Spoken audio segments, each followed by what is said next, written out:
지하철 타보면은 이어폰 안 낀 사람 보셨어요? 네.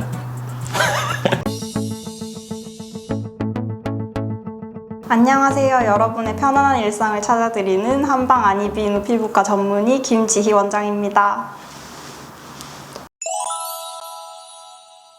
안녕하세요. 안녕하세요. 오늘 주제가 뭐죠? 젊은 사람들의 이명과 난청입니다. 요즘 젊은 사람들이 이명과 난청이 많이 있나요? 많이 오시죠. 제 또래 환자분들이 생각보다 꽤 많이 오시고 아기들도 많이 와요. 말을 못하는 어린애들도 많이 온다는 건가요? 그러니까 난청 같은 경우에는 불렀는데 아기가 돌아보지 않는다거나 뭔가 소리를 점점 키워서 듣는다, TV를 너무 앞에 가서 본다 이러면 이제 부모님들이 이제 먼저 캐치를 하고 병원에 데려오시죠. 어린이집 다니는 초등학교들 이런 애들은 이명이 왜 생기는 건가요? 보통 이제 그런 어린아이들은 이명보다는 난청이 많이 오는데 이제 뭐 선천적으로 갖고 있다가 태어나는 경우도 있고, 사실 돌발성 난청 같은 경우는 제가 뒤에서도 얘기를 드리겠지만 나이를 가리지 않거든요. 아기부터 이제 뭐 저나 할머니, 할아버지들까지 모든 연령층에서 발생 가능하기 때문에 더더욱 주의하시고 예방이 중요합니다. 난청에 특정 나이가 있나요? 난청에 특정 나이가 보통 있다고 생각하시는데요. 보통 난청하면 할머니, 할아버지, 보청기 끼고 뭔가 가는기가 먹은 것 같은 그런 느낌을 많이 생각을 하시는데, 결론부터 말씀드리면 난청에는 정해진 나이가 없고요.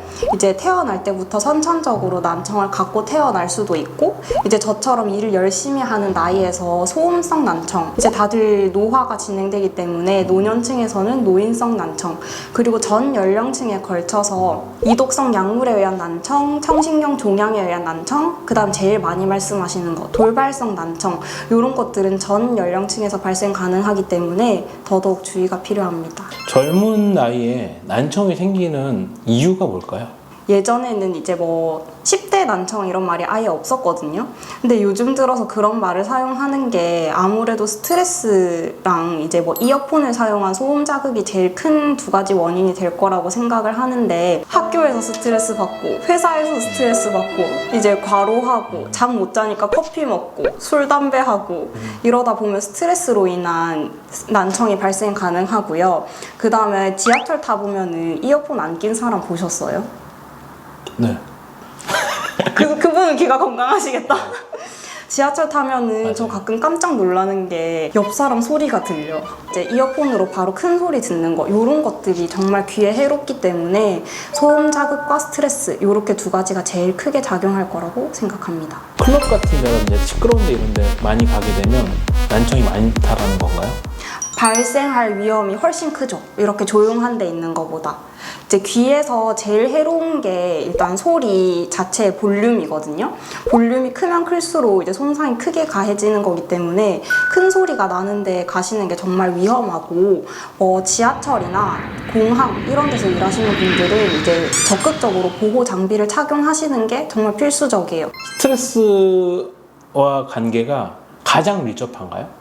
가장 밀접한 건 제가 생각하기엔 소음 자극이 제일 크고요. 그런데 아무래도 이제 소음 자체는 귀에 이렇게 땅 때려지는 자극이 제일 큰 거고, 우리 몸은 전신적인 거잖아요. 귀는 이제 우리 몸에 붙어 있는 작은 기관인데, 사실 스트레스를 딱 받으면 교감신경계가 자극되고 스트레스 호르몬이 방출되면 이제 혈관이 이렇게 딱 수축을 하거든요. 그러면 산소 공급도 저하가 되고 이제 뭐 전해질 불균형 이런 것들을 초래하기 때문에 결론적으로는 스트레스도 크게 영향을 줄 수 있을 것 같아요. 식습관이랑도 밀접한 관계가 있나요? 식습관도 정말 크게 관여를 하는데, 내가 먹는 것이 내가 된다, 이런 말을 한 번 정도는 들어보셨을 거예요. 당장 술, 담배, 커피 이렇게 세 가지는 조금 피해 주시라고 말씀을 드리거든요. 술이나 커피 같은 경우에는 이뇨작용이 있어서 이제 우리 몸에서 물을 빼면서 산화 스트레스를 주기도 하고요. 담배는 방금 말씀드렸던 것처럼 혈관을 수축시키면서 이제 뭐 혈액 공급도 저하를 시키고 이제 우리 몸에 많은 스트레스를 주기 때문에 꼭 세 가지는 피하시라고 제가 말씀을 드려요. 젊은 사람들은 난청, 이제 이명이 왔을 때 골든타임을 놓치는 경우가 너무 많다고 들었어요. 모든 질병에 있어서 사실 골든타임이 가장 빠르면 빠를수록 좋은 거잖아요. 근데 특히나 골든타임이 제일 중요하다고 생각되는 이 이비인후과 질환 중에 하나가 돌발성 난청이거든요.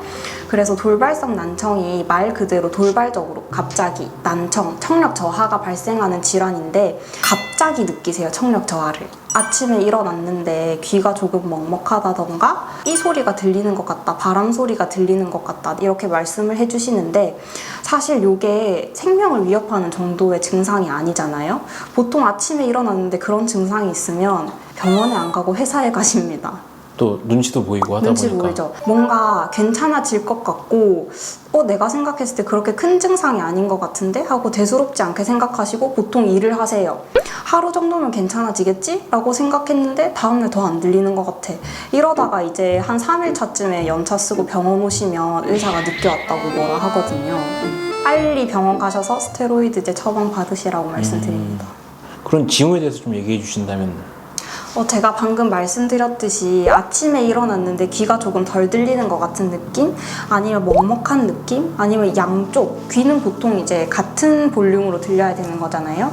양쪽의 볼륨이 다르게 들리거나 누가 나를 불렀는데 이제 내가 쳐다보는 게 좀 느리다 이런 피드백을 받는다거나 하시면 청력 저하가 의심되기 때문에 곧바로 병원에 내원하시는 게 좋습니다. 그러니까 이런 경우는 어떻게 해요?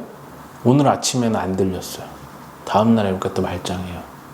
보통 그런 경우에는 사실 난청이 그렇게 빨리 회복이 되는 경우는 되게 드물거든요. 귀가 먹먹한 느낌이 있다면 이제 금방금방 사실 그랬다 안 그랬다 할 수는 있는데 그거는 이관의 문제이기 때문에 한 하루 이틀 정도는 경과를 지켜보는 것도 괜찮은데 확실하게 청력이 떨어진 것 같으면은 한번 경과를 보시다가 하루 이상 지속이 된다면 바로 병원에 가시기를 말씀드려요. 그 원장님 말씀이 맞다고 생각을 하면서도 일반적인 사람들 시선에서는 열이 많이 나야지 갈까 말까잖아요. 귀 조금 안 들리는 거에 대해서 문제 인식을 전혀 못 하시는 분들이 너무 많은 것 같거든요.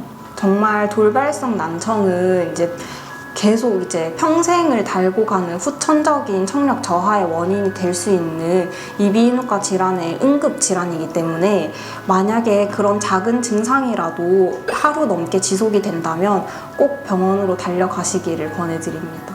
어느 병원으로 찾아와야 되나요? 이비한 한의원으로 내원해 주시면 좋겠습니다. 거기서 김지희 원장님 찾아가면 되나요? 네.